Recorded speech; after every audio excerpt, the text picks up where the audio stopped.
aujourd'hui. Alors, c'est dans Matthieu 6, d'accord? Vous n'avez pas oublié? Mais toi, quand tu pries, rentre dans ta chambre, ferme ta porte et prie ton Père qui est dans le lieu secret, et ton Père qui voit dans le lieu secret te le rendra. Amen. Loué soit l'Éternel. Voilà, donc nous parlons pour ceux qui n'étaient pas là, je crois que tout le monde était peut-être. Nous parlons de lieux secrets que tout chrétien doit avoir. Que moi, je suis rentrée, je me rappelle plus, ça fait 2-3 ans, même plus peut-être, dans ce lieu-là, et que j'avais vraiment envie de partager avec vous vraiment de cette expérience que le Seigneur m'a permis de vivre cette expérience, et que je ne voilà, je suis pas encore dire que je suis voilà, non, je suis vraiment au début, vraiment à toute petite encore, voilà, et chaque jour je vois que j'avance avec Dieu, j'apprends, j'ai des expériences merveilleuses avec lui, et voilà, et donc c'est ce que je voulais transmettre pour vous. Et je voulais vous demander vraiment que vous soyez attentifs à ça, parce qu'en fait, dans le lieu secret, il y a une chose qui est très importante, que quand vous rentrez dedans, vous n'avez plus envie de sortir. Vous n'avez plus envie de sortir. OK? Quand vous rentrez dans ce lieu-là, le moi disparaît. Et c'est Dieu qui prend toute la place. Dans ce lieu-là que vous secret, il y a une chose aussi qui est très importante, que parfois, vous n'avez pas besoin de parler. Vous voyez, des fois, on parle tellement toute la journée. Hein. En plus, il y a des gens qui aiment parler. Il y a d'autres, non. D'autres, ils n'aiment pas trop parler. Mais il y a certains qui parlent, mais parlent depuis qu'ils sont réveillés jusqu'au coucher. Et des fois, même dans le sommeil, ils parlent. Donc, à ce moment-là, dans le lieu secret, il y a des moments où vous n'avez pas envie de parler. Vous aurez envie d'entendre Dieu. Dans ce moment-là, dans ce lieu secret-là avec vous, avec Dieu, il y a des moments où vous avez besoin vous aurez envie juste de le remercier, de lui rendre gloire. Vous savez, c'est quelque chose qui va venir là, c'est pas quelque chose que vous allez apprendre. Vous n'allez pas arriver avec une feuille, voilà, à telle minute il faut remercier Dieu, telle minute il faut lui rendre gloire, telle minute il faut chanter. Non, non, non. C'est vraiment quelque chose qu'on va sentir, qui va être là, qui va... Voilà. D'un coup, vous êtes là. Vous avez juste envie de... Je suis là, Seigneur. Je te rends gloire. Je te rends gloire. Et des fois, vous tombez à genoux, là, et vous êtes là. OK? Donc, ce lieu secret-là, je vous invite vraiment à rentrer dedans.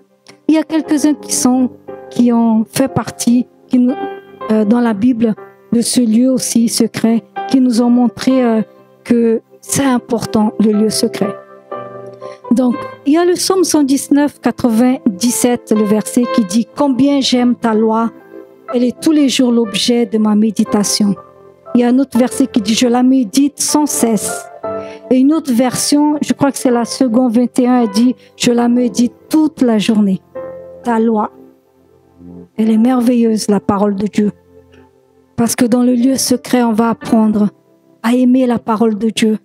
Et dans ce lieu-là, la parole de Dieu, il y a des versets où elles vont prendre une autre dimension. Des fois, on récite des versets. Ce n'est plus moi qui vis, c'est Christ qui vit en moi.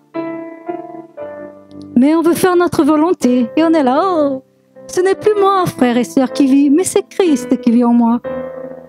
Mais vous savez, dans le lieu secret, vous allez lire ce verset-là, vous allez dire, waouh, waouh, on dirait que c'était la première fois que je viens de lire ce verset-là. Parce qu'il y a une différence entre le parler et le vivre. Il y a quelque chose qui va se passer. D'accord? Et vous allez dire, waouh, waouh, oui, alors là, ah oui, c'est vrai. Alors là, Seigneur, c'est toi qui vis, Seigneur. Oh oui, c'est toi qui vis, ce n'est pas moi. Oh waouh, Seigneur, viens, Seigneur, dans ma vie, viens habiter, viens faire de l'œuvre. Vous voyez, c'est autre chose. Vous savez, il y a des choses, je vais juste vous dire que mes mots, mais si vous voulez le vivre, comment dire, avoir la preuve de ce que je vis, il faut le vivre. Parce que c'est comme le baptême du Saint-Esprit. On ne peut pas expliquer aux gens. On peut juste dire, regarde, j'ai donné gloire à Dieu, j'ai commencé à parler en langue. Mais on ne peut pas expliquer à la personne ce qu'on a ressenti sur le moment, n'est-ce pas? Il n'y a que ceux qui sont baptisés qui savent, qui peuvent se réunir entre ceux qui sont baptisés. Ah oui, tu vois, ah oui, moi c'était comme ça. Ah, moi je faisais ça. Ah, moi je sautais de tous les côtés. Et il y a ceux qui ont vécu, qui savent les sentiments, ce qu'ils ont vécu. Donc le lieu secret, c'est pareil. Je vais vous dire ce que moi j'ai vécu, mais si vous voulez aussi, vous pouvez le vivre. Amen? Ok? Alors, premier personnage dans la Bible, c'est Anne. Ok? 1 Samuel, chapitre 1er, et on va lire le verset 6, 7, 9, 10, 13, 18. Voilà. Alors, toutes les années, vous connaissez l'histoire de Anne. Hein? C'est bon, il n'y a que des chrétiens qui lisent la Bible, donc ça va, je ne vais pas faire beaucoup de résumés. Alors, toutes les années, il était ainsi. Chaque fois qu'Anne montait à la maison de l'Éternel, Pénina lui causait du chagrin de la même manière. Alors elle pleura et ne mangeait pas. Chaque fois, c'était pareil. Combien de Pénina on a sous le pied, là, dans le pied? Hein? On a envie de... Sors de là, toi. Mais chaque fois, elle faisait ça. Chaque fois, elle embêtait Anne. Et un jour, regardez, Anne se leva après que l'on eut mangé et bu, et l'amertume dans l'âme, elle pria l'Éternel et versa des pleurs. Anne parla dans son cœur et ne faisait que remuer les lèvres, mais on n'entendait point sa voix. Élie pensait qu'elle était ivre. Oh, monsieur Élie, il n'avait pas compris encore. Elle dit, que ta servante trouve grâce à tes yeux. Et cette femme s'en alla, elle mangea et son visage ne fut plus de même. Alors je vous explique. Anne est là avec la famille, tout le monde mange, il y a peut-être la joie, Madame Pénina qui est toute contente parce qu'elle a des enfants. Oh, moi j'ai des enfants et Anne, rien du tout, la pauvre, elle est là. Et chaque fois c'était pareil, Elle est là, elle commence à pleurer, elle n'a plus envie de manger. Mais il y a une année, elle a compris quelque chose. Elle a dit, si je reste là, au milieu là, ça va pas. Je vais pas m'en sortir. Il faut que je sorte. Elle est sortie là. Et elle a été dans son coin, dans son lieu secret là avec Dieu. Et là, regardez, elle ouvrait même pas la bouche, elle était pas là. Dieu! Dieu! Pourquoi tu es méchant avec moi? Pourquoi tu m'as pas donné des enfants? Non! Elle est là.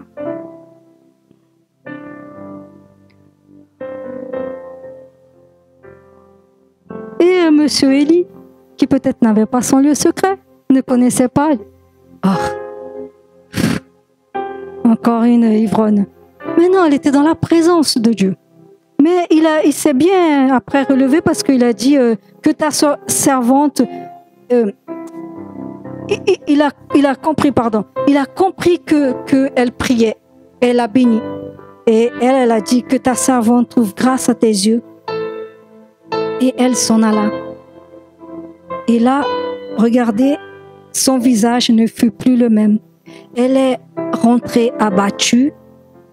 Des fois, on rentre comme ça dans le lieu secret. Vous allez rentrer, personne ne sait ce que vous passez. Vous êtes dans la souffrance là. Vous êtes dans larmes, dans pleurs. Ça fait mal. On vous a critiqué, on vous a parlé mal. Vous venez de perdre quelqu'un. Vous venez de perdre le travail. Le fils, le mari qui n'est pas converti. Waouh, plein de choses. Ça va pas entre le couple, la famille. Vous voyez que la famille, elle est dans un état. Et vous êtes là. Vous avez besoin de sortir, d'aller dans votre lieu secret avec Dieu. Et là, vous allez prier. Vous allez demander à Dieu. Et là, vous voyez, comme vous êtes que vous et Dieu, il y a quelque chose qui va se passer. Dieu va venir vous visiter. Dieu va venir vous attraper, vous dire, tu as compris, je suis là avec toi, je te donne la victoire. Et quand vous sortez de votre lieu, oh là là, là j'ai envie de manger là. Là j'ai envie, la faim elle est revenue là. Je vais boire, je vais manger, je vais me réjouir. Parce que vous avez passé un temps avec Dieu et vous savez ce qui s'est passé dedans. D'accord? Vous êtes vous êtes rentré déprimé, rentré triste, angoissé, dépressif, mais vous savez comment vous êtes sorti. Avec la joie dans le cœur. Vous voyez? Parce que ce qui s'est passé dans votre lieu secret là, que personne ne sait, il n'y a que vous. Mais vous savez que Dieu est venu vous toucher, vous visiter. Et cette femme-là, elle s'est levée. Parce qu'avant, si vous connaissez l'histoire, elle a quand même fait un vœu à Dieu et tout. Et elle s'est levée parce qu'elle a eu dans son cœur, amen, elle a eu dans son cœur cette espérance que Dieu avait entendu sa prière et que maintenant elle pouvait se lever et aller manger. Au lieu de pleurer, je ne sais pas combien de temps combien d'années ça s'est passé avant que ça arrive. Mais un jour, elle a compris qu'il fallait qu'elle sorte de là pour qu'elle puisse vivre quelque chose avec Dieu. Et elle a vécu. Et Dieu a entendu sa prière. Et 1 an après, elle avait son petit Samuel qui était là et qui allait servir le Seigneur. Amen. Deuxième, Élisée. Oh, celui-là, vous allez voir, hein, vous allez vous réjouir. Hein. Alors, 2 Rois 4, versets 8, 10 et 16. Alors regardez, un jour Élisée passait par Sunem. Il y avait là une femme de haute condition qui insistait pour qu'il accepte de manger chaque fois qu'il passait par là. Il se rendit désormais chez elle pour manger. Et dit à son mari, « Vois-tu, je sais que cet homme qui passe toujours chez nous, c'est un saint homme de Dieu. Faisons-lui une petite chambre indépendante et mettons-y pour lui un lit, une table, un siège, un chandelier, afin qu'il puisse s'y retirer quand il viendra chez nous. » Waouh, dites waouh. Ça c'est une histoire, hein. Ça c'est une histoire. Élisée passe tranquille, peut-être qu'il chantait, il va faire son tour là. Et la femme elle est là. N'oubliez pas, il y a toujours une femme qui surveille. Hein. Toujours quelqu'un qui vous surveille. Attention. Non mais ça c'est vrai. Il y a toujours quelqu'un qui vous surveille. Vous croyez que quand on sort de là, les gens ne nous surveillent pas? Attention. Il y a quelqu'un qui vous surveille. On fait toujours ça. Il y a quelqu'un qui vous surveille. Dieu vous surveille, mais l'autre aussi. Et les gens vous surveillent. Et là, cette femme, elle a dit à son mari, « Moi, je sais que c'est un homme de Dieu.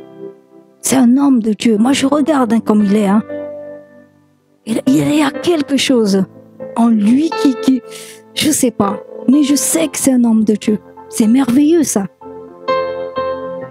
Et ce que je voulais vous encourager, c'est que ici, dans cette terre, peut-être que les gens vont dire, « Oh, mais tu sais, peut-être que vous êtes en famille, et en famille vont dire, oh, tu sais, elle, on l'évite parce que, bon, c'est la cousine, ça va, elle n'a pas de parents, mais tu sais, elle est un peu bizarre, hein. En plus, elle est dans une secte, donc voilà. » N'importe si les gens vont dire ça. Vous voyez, n'importe. Mais si vous êtes quelqu'un qui a votre lieu secret là, voyez, Dieu va vous élever. Il y a une lumière qui va venir en vous. Vous allez connaître le Dieu Tout-Puissant. Vous allez connaître le Dieu qui transforme, le Dieu qui fait des choses merveilleuses. Quand je préparais ça ce matin, il y a une idée qui m'est venue. En fait, parfois, on connaît une pièce, elle a 2 faces, n'est-ce pas? Et c'est comme si, c'est comme si nous, on connaît une seule face. Vous voyez? On connaît Dieu. Écoutez-moi bien. Je l'ai eu ça ce matin. On connaît le Dieu qui guérit, qui sauve, qui ouvre des portes du travail, qui fait des miracles. N'est-ce pas? C'est ce Dieu-là qu'on connaît. Oui ou non? On entend prêcher, on entend. Mais Dieu nous invite à regarder l'autre face. Ok? L'autre. C'est quoi l'autre? Dans l'intimité. Le Dieu qui te touche et qui fait des choses que personne ne voit. Dieu nous invite à ça. Ah, j'ai trouvé merveilleux. Je dis, c'est vrai, Seigneur. C'est vrai. On entend beaucoup les prédicateurs, qu'importe, dire « Oh, Dieu ouvre les portes, il va ouvrir cette semaine les portes, Dieu va te guérir ». C'est vrai, c'est vrai. Oui, c'est le Dieu que tout le monde connaît, que nous connaissons. Mais Dieu nous invite à regarder l'autre face, à regarder ce Dieu-là qui est dans l'intimité, qui va te révéler des choses. Il va te révéler des choses. Il va te révéler, tu sais, des traits de ta personnalité, de ta vie que toi-même, tu ne sais pas. Tu vas dire, oh, ah bon, je suis comme ça. Bon, ok Seigneur. Alors, pardon parce que je suis comme ça. Oh tiens, j'avais même pas remarqué, tu sais, que j'étais comme ça. Mais en écoutant la voix de Dieu, il va te dire doucement. Il va pas te dire, regarde, tu es comme ça, hein. Attention, hein, tu vas en enfer. Hein. Non, il va venir tellement avec une voix douce que ça va passer tellement facile que tu vas dire, waouh, c'est vrai. Et là, tu vas tomber à genoux, tu vas demander pardon à Dieu. Oui, Seigneur, je savais même pas que j'étais comme ça. Mais merci pour ta grâce. Merci pour ta grâce, Seigneur. Mais ça, tu peux le voir quand tu passeras un temps, quand tu auras ton petit lieu secret avec Dieu, Dieu va te révéler des choses. Alors cet homme-là, elle a dit, oui, je sais il est différent, il y a quelque chose. Vous voyez, quand vous passez dans la rue, les gens vont dire, ouais, il y a quelque chose qui je sais pas, il y a une... J'arrive pas à expliquer, même eux, ils n'arrivent pas à expliquer. Parce que le Saint-Esprit habite en vous. Vous voyez, dans votre immeuble, les gens doivent savoir que vous êtes différents. Vous voyez, les gens, ils sont tous les jours avec une tête, ils disent même pas bonjour. Mais vous avez Jésus dans votre vie. Vous devez être différents. Vous voyez quelqu'un du monde. Les gens aujourd'hui, ils disent même pas excusez-moi, je vous ai poussé, excusez-moi. Non, ils partent, ils regardent. Mais vous devez dire excusez-moi. C'est pas grave. Bonjour. Merci, madame. Vous voyez, le monde, il fait presque pas ça, les gens, maintenant. Ils sont tellement pressés. Mais pas vous, pas nous. Nous, on a Jésus. Moi, je dis souvent, quand je vois quelqu'un énervé, dans mon cœur, je dis, oh Seigneur, c'est parce qu'il ne te connaît pas, Jésus. Parce que s'il te connaissait, il n'agirait pas comme ça. Vous voyez? C'est un homme de Dieu. C'est un homme de Dieu. Il faut que les gens disent, dans votre immeuble, ici, il y a une femme de Dieu. Ici, il y a un homme de Dieu. Dans votre travail, il faut que les gens disent, oui, ici, il y a un homme de Dieu. Une femme, elle est jamais en retard. Elle ne râle jamais. Elle s'énerve jamais. Elle est toujours dans la joie, dans la paix, même si elle marche comme ça. Aïe, aujourd'hui, j'ai mal. Bonjour, vous allez bien? Vous avez bien dormi? Oui. Vous voyez, même si on doit faire la différence. On doit faire la différence. Cet homme-là, il a fait la différence. Et la femme, elle a dit, waouh, c'est un homme de Dieu. C'est un homme de Dieu. Préparons-lui un petit endroit tout mignon là pour qu'il puisse venir chaque fois qu'il passe, qu'il vienne ici se reposer. Amen. Les gens vont vous bénir. Ils vont dire, ah, il faut que je marche avec cette personne. Il faut que je marche avec cette personne parce qu'elle a la joie. Vous avez déjà entendu ça? Les gens dire, ah, je marche avec elle, elle va me contaminer. Elle est de bonne joie. Ah, c'est là, non? Ouh là là là là là là. Je veux qu'elle soit loin de moi. Vous avez déjà entendu ça? Moi, j'ai déjà entendu des gens dire, moi, j'aime bien marcher avec elle. En Guyane, on avait un frère, ça m'est venu là maintenant. Il est déjà décédé. Ce frère-là, on le connaissait parce qu'il avait une mobilette et il chantait tout le temps. Tu te rappelles, Douglas? Il chantait tout le temps. Même quand il était dans sa mobilette, on l'entendait chanter. Et tout le monde le connaissait comme ça. Il chantait des chants. Tu te rappelles ou pas? C'est qui? Tout le temps, il chantait, ce frère. Tout le temps, il chantait. C'est comme ça qu'on doit être, mes frères et sœurs. Comme ça qu'on doit être. Oui. Il est déjà décédé. Ouais. Tout le temps, il chantait. Les gens le connaissaient. Ah, ça, c'est lui. Dans sa mobilette, il chantait. Ah, Jésus est vivant, Jésus est vivant. Et il allait faire ses affaires, travailler. Voilà. C'est comme ça que vous devez être. C'est comme ça qu'on doit être. D'accord? Le lundi, personne ne veut aller au travail, hein, n'est-ce pas? Oh, tout le monde, regarde Jérémie, il avoue. Personne ne veut aller au travail. Eh bien, qu'est-ce qu'on fait? On a le sourire. Jésus t'aime. Bonne journée. Bonne semaine. Soyez bénis. Voilà. Hein? Homme différent va dire, ah, ça c'est une femme. Wow, c'est une femme. Cette femme, elle a reconnu que Élisée est un homme de Dieu. Il faut que les gens reconnaissent que vous êtes des enfants de Dieu, que nous sommes des enfants de Dieu, que nous sommes des enfants de Dieu. Où vous êtes dans le bus, les gens doivent voir, ah, c'est une femme, elle est différente cette femme. Même si le bus est en retard, même s'il pleut, s'il neige, elle est toute mouillée, elle arrive dans le bus, elle glorifie Dieu. Elle est jamais dans l'embouteillage. Elle est en train de chanter, louer Dieu. Oui, je la connais, je la surveille un peu. Je la vois partout. Elle a toujours le sourire. Elle est toujours en train de dire merci Seigneur. C'est un homme, c'est une femme de Dieu. Amen. À partir d'aujourd'hui, veillez sur ça, qu'il y a toujours quelqu'un qui vous surveille. Quelqu'un qui vous surveille. Et surtout, quand vous allez évangéliser, les gens vont voir. Ils vont dire, ouais, c'est vrai. Elle est différente. Amen. Et le lieu secret nous invite, vous savez, à bénir les gens. Élisée, il était là. Oh, mais qu'est-ce que je vais faire pour cette dame? Elle me bénit. Oh. Et là, il réfléchit avec son serviteur. Et il dit à la femme, à la même époque, l'année prochaine, tu embrasseras un fils. Vous voyez? Le lieu secret va nous inviter à regarder l'autre, à aimer l'autre, à penser à l'autre, pas qu'à soi. Parce que vous savez, c'est ce que Jésus nous enseigne, à penser à l'autre, à être plus petit que l'autre. Ne pas dire, oh, je suis plus grande que lui, que elle. Non, c'est le contraire. Donc il a béni. Ok, on va laisser Élisée. Je regarde l'heure, je ne veux pas. L'autre aussi, on va parler très peu de lui, c'est Corneille.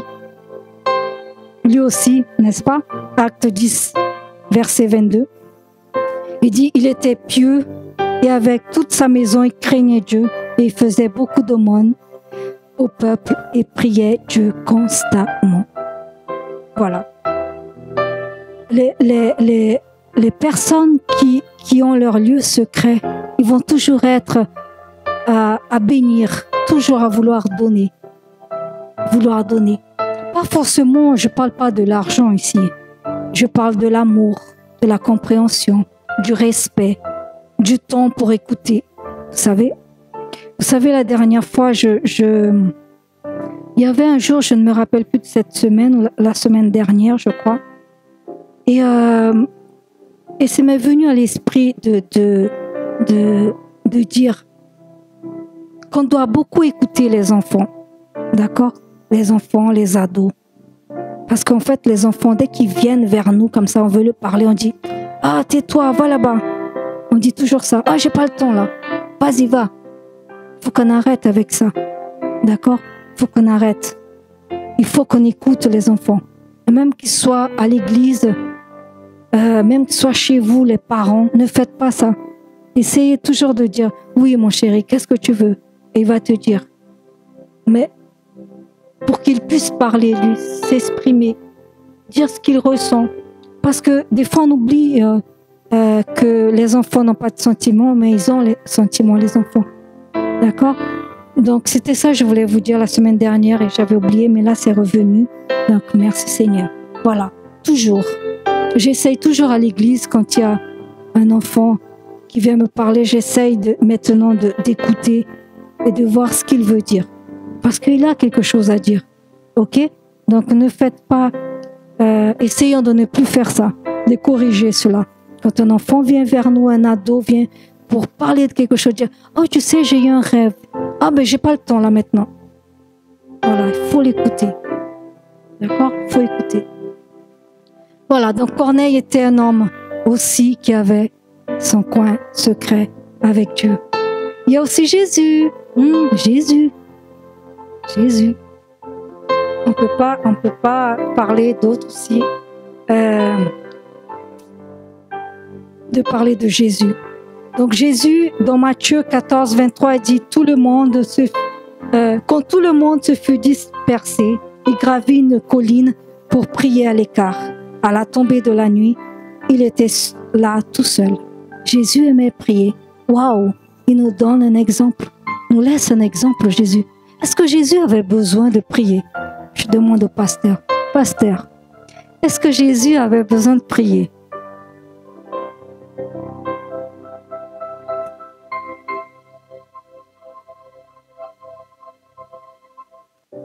Voilà. Hein? Il n'avait pas besoin, Jésus. Mais c'était pour nous donner l'exemple, comme a dit le pasteur. Merci, monsieur.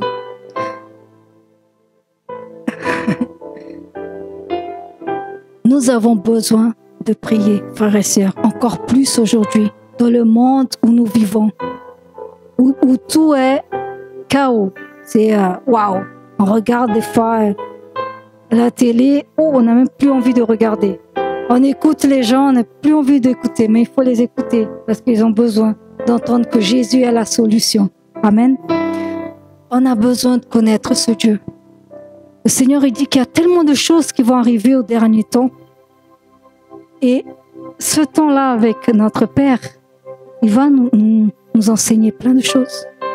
Il dit qu'il y a un verset, je crois, qui dit qu'il il fait pas les choses ou ne révèle pas avant de révéler à ses prophètes. Je crois que c'est ça, ce verset. Vous savez, comment il va révéler ses secrets si demain, regardez, c'est juste un exemple. Demain, il y a une catastrophe en Corse. D'accord? Dieu veut révéler. OK? Mais non! On s'arrête jamais pour écouter Dieu. On est toujours en train de demander, Seigneur, je suis malade, je veux ma guérison. Seigneur, j'ai besoin d'un salaire plus grand, celui-là ne va pas. Seigneur, ma voiture, elle est trop vieille, je veux une autre voiture. Seigneur, sauve mon père, sauve mon frère. Seigneur, ma maison, je veux un autre appartement. Seigneur, comment Jésus va nous révéler qu'il va arriver quelque chose si on ne s'arrête pas pour écouter? On est là, Seigneur. Je suis là. Parle-moi, Seigneur. Et là, il va te dire, attention, telle chose va arriver. Et tu vas commencer sur le moment, peut-être tu vas trembler, tu ne vas pas comprendre. Mais, ce qui est merveilleux avec Dieu, c'est qu'il peut révéler à d'autres qui ont leur lieu secret aussi. Comprenez? Et tu vas parler au pasteur, il va te donner l'interprétation, et l'autre va venir, pasteur, moi aussi j'ai rêvé, et l'autre va venir dire,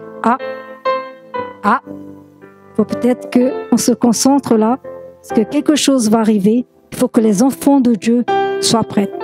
Est-ce que vous croyez à ça ou pas? Amen. Dieu a toujours quelque chose pour son peuple. Amen. Dieu va toujours révéler, il ne va pas laisser son peuple comme ça, comme le monde qui n'a pas d'espérance. Non. Mais pour cela, on doit avoir notre lieu secret. Julien, il a déjà. Hein? Très bien, Julien. J'espère que d'autres. Après, je n'ai pas eu d'écho, mais c'est bien que vous ayez tous un lieu secret. Je vous ai dit que je vais finir avec un témoignage, mais d'abord, je vais vous donner un exercice à faire chez vous. OK? OK. Alors, écoutez. Non, mais c'est pas compliqué, vous allez voir. Vous allez, non, c'est pas compliqué. Regardez, aujourd'hui, je vous ai donné 1, 2, 3, 4 personnages, c'est ça? Voilà, vous aurez un personnage pour mercredi, jeudi, vendredi et samedi. Vous allez le lire, l'histoire que je vous ai donnée. Non, ce que je viens de lire là. Élisée, Anne, Corneille et Jésus. Vous avez noté? Tu n'as pas noté, hein? Ah oui? Ok.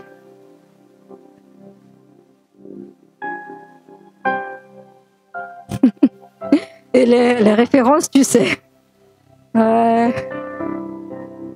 C'est bon? Les versets. Alors, le verset, je vous dis, si vous n'avez pas noté, 2 Rois 4. Pardon. Oui. Élisée. Oui. Oui, c'est vrai. 1 Samuel.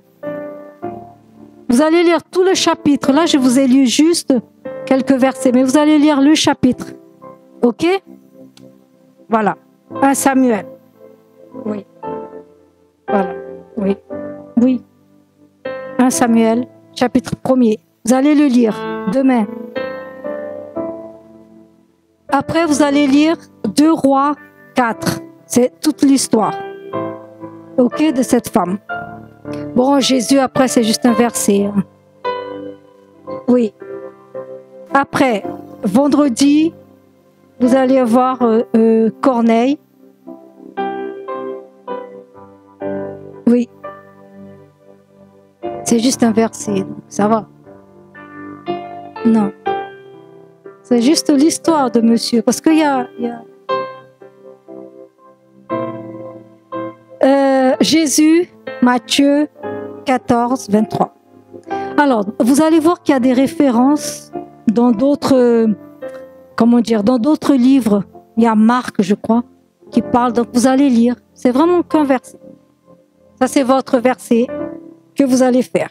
Votre devoir. Votre devoir pour mardi prochain. L'histoire complète. Et vous allez rester là, tranquille, vous allez lire une histoire par jour. Ça va vous entraîner à entrer dans votre lieu secret. Là, vous allez rester là. OK? Après avoir lu l'histoire. Alors, après avoir lu l'histoire, vous la lisez. Bien, pas nanana. Non, vous allez dire doucement. Vous fermez la Bible et vous allez répéter avec vos paroles. Oh, je viens de lire l'histoire de Anne. Anne, elle était quoi? Ah oui, la femme de comment il s'appelle? Et vous allez lire. Et il avait quoi? Voilà. Jusqu'à ce que vous rentre bien dans votre tête l'histoire. OK? Au jour suivant, vous allez faire aussi. OK. Alors, je vais vous raconter une histoire. Hier, c'est venu comme ça dans mon temps. Merci pour vos prières, hein, parce que j'étais vraiment fatiguée. Dimanche, quand je suis arrivée à la maison, voilà. J'ai passé toute l'après-midi à avoir la température. Et moi, comme j'aime pas prendre des médicaments, je préfère que la fièvre fasse son effet et après ça passe. Voilà. Et ça a passé. Merci Seigneur. On a juste quoi, 30 minutes peut-être de souffrance, après c'est bon. Et hier, je suis là, je dis, waouh, mais il manque quelque chose. Je commence à lire, commence quelque chose. Et là, un témoignage. J'ai dit, OK. Bon, j'avais entendu le témoignage de Julien, j'ai trouvé très intéressant. J'ai dit, waouh, je vais parler avec Julien, qu'il puisse témoigner. Et en même temps, je dis, mais il manque, je sentais qu'il manquait quelque chose. Et d'un coup, je ne sais pas comment c'est venu que je prenne quelqu'un de connu pour montrer le temps aussi de prière. Et là, je suis là, j'ai dit, ouais, mais qui que je vais prendre? Comment je vais trouver ça maintenant là? Je ne voulais pas trop me fatiguer avec l'écran. Et là, je trouve une histoire. Franchement, ça, là, j'en doute pas que c'est le Saint-Esprit. Franchement, il n'y a pas de doute là. Et je tombe sur une histoire. Alors, l'histoire, c'était d'un prof aux États-Unis. Il emmène sa classe, ses étudiants à faire un voyage en Angleterre. Ça, c'était en l'année 40. Et là, ils vont visiter une maison de quelqu'un connu. Et quand ils arrivent, c'était la maison de John Wesley. Voilà. Donc ils visitent, hein, ils montent, ils regardent les chambres et tout. Et dans une chambre, ils voient, il y a le lit, il y a un tapis. Et dans le tapis, il y a les traces de 2 genoux. Vous voyez? 2 genoux. c'est vieux déjà, hein. Je pense que ça faisait déjà des années. En parlant ça, je fais entre parenthèses. Et John Wesley, quand il était petit, je crois qu'il avait 5 ans, un jour, sa maison a pris feu. Et son père, avec ses frères, ils étaient 5. Ils sont sortis de la maison qui prenait feu, mais pas Wesley. Il dormait. Ils n'ont pas réussi à le réveiller. Et quand ils sont tous descendus, et son père regarde, il voit que Wesley, il n'est pas. Ils se mettent à genoux, commencent à prier. Seigneur, fais quelque chose, sauve mon fils, sauve. Ils sont tous là à genoux. Les voisins qui arrivent, vous savez, dans les maisons, les voisins arrivent pour voir qu'est-ce que c'est. Ils les voient à genoux là, ils prient. Il prie, il dit, fais quelque chose, Seigneur. Et d'un coup, Wesley se réveille et il veut partir, sauf que la maison elle était déjà en feu. Et il regarde, il avait que 5 ans. Il regarde, il voit une valise, une grande valise, il se met dedans. Je sais pas, je me rappelle plus l'histoire parce que j'ai lu très vite. Et je crois qu'il est monté sur la valise et il y a des voisins qui voient, ils disent, ah, il est là, il est vivant. Et les gens commencent à faire un escalier pour l'attraper, il l'attrape. Et ils sont en bas, les parents, avec les autres, à genoux, en train de prier. Et Wesley, il arrive, ils sont là en train de prier, merci Seigneur. Et son père voit la maison qui part en fumée. Et il remercie Dieu. Et là, ils sont plus en train de prier, mais remercier Dieu pour la vie de Wesley. Donc, c'est un grand homme. Hein. Voilà. Ils disent qu'en Angleterre, tout le monde l'aimait. C'était quelqu'un de connu. Et là, il voit ce vieux tapis qui est là, qui a 2 traces de genoux. Et on pouvait voir des petits cercles de tapis qui étaient bien usés, marque que ses genoux ont laissé. Et on comprend là qu'il avait son lieu secret, n'est-ce pas? Il avait son lieu secret. Et le prof, en montant dans le bus, il commence à compter. Hein? Il voit qu'un n'y est pas. Oula!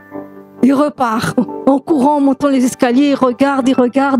Et il voit quelqu'un qui est là à genoux. Ça me fait vraiment... Waouh! Ça me fait fort. Quelqu'un qui est à genoux, là, sur les traces, là, du tapis de Wesley. Et il dit, fais-le encore, Seigneur. Refais-le, Seigneur. Refais-le, Seigneur. Et le prof vient doucement pour ne pas le... Parce qu'il est là dans le feu. Il dit, oui, Seigneur, fais-le encore, Seigneur. Refais ce que tu as fait avec Wesley. Fais encore, Seigneur. Et le prof vient, il dit, Bill, il est temps de partir. C'était Billy Graham. Ouais. Ah, ça m'a fait ça aussi, tu vois. Franchement, ça m'a... Waouh! Il avait compris que c'était dans le lieu secret.